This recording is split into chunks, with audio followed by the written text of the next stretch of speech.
Hello everyone, it's Shane Kanto, your Wasteland reviewer, and I'm here to review John Wayne Gacy, Devil in Disguise, and this is a new Peacock true crime documentary series from director Rod Blackhurst. And this series is probably going to get the most attention for the fact that you have all of these clips of John Wayne Gacy talking about what he did, or many of the time, what he supposedly did not do. And what's really creepy here is, he seems to be just a regular guy, just sitting there, dressed in his prison colors and just being interviewed. And one of the most intriguing things that I feel like this documentary series really focuses on is the truth behind his cases. Because, to be fair, John Wayne Gacy's probably, I've definitely watched films and documentaries about Jeffrey Dahmer.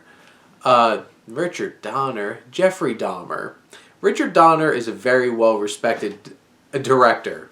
I apologize, but yes, Jeffrey Dahmer. And, of course, so many things about Ted Bundy at this point. But John Wayne Gacy is someone who I haven't watched a whole lot. Honestly, this might be the first, series that I've ever watched specifically about him. And the challenging thing is, it does focus so much on him trying to tell his story. And there's an issue potentially with that of giving these serial killers a voice and having them speaking out, because of very much he was trying to prove his innocence in many different ways. And should we listen to him? Should we spend the time giving them a voice out in public like this? And I think there's definitely a moral discussion about that, and I'm sure plenty of people will have that moral discussion. But strictly from watching this series and assuming that, we're going to watch this series and see what it offers, it's very intriguing watching this man who's so calm and not outwardly calculating. Obviously, he's putting a lot of thought into this and exactly how he's presenting information. But he seems very cool, collected, just kind of conversing with us through this film. And you get him. You get people very close to him, his family, supposed friends, people who interacted with him throughout the years, being interviewed here, where you get this raw and very specific perspective on who John Wayne Gacy was.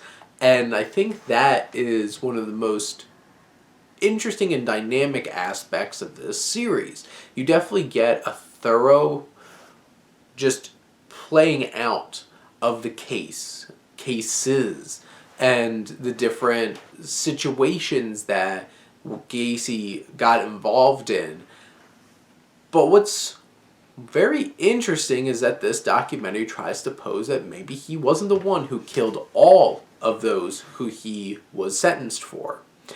And Gacy tells you himself. Who are you supposed to believe? But there's other people in here that obviously aren't John Wayne Gacy who try to make that argument as well. And from this perspective, watching this series, I was definitely engaged and interested and enthralled by this disturbing and crazy story of the serial killer. And of course, the conspiracy theories of, were there cover-ups? Did they just try to pin them all these murders on Gacy just because he was there and he had already committed horrible, horrible things? He is a monster. He murdered these young people, and he tricked them and manipulated them. And if you think that watching him is going to change that, it's you're sitting there, it's this guy is terrible, and you sit there wondering, it's are we really going to believe him, and him trying to argue that he didn't kill all of these people? But in the end, I feel like this is definitely worth watching if you're a fan of true crime. And I think you have to make that decision for yourself if you want to give this person a voice in terms of watching the documentary series and taking that in. But I think for all of those true crime purists out there who really want to like get all of it, this is on Peacock waiting for you. If you're not really into true crime, this one you might want to pass on. And it's dark, and it's pretty disturbing listening to a serial killer trying to tell his story. But those are my thoughts on John Wayne Gacy, Devil in Disguise. Let me know what you think, and let's talk some TV. But thank you as always for tuning in and supporting your Wasteland Reviewer.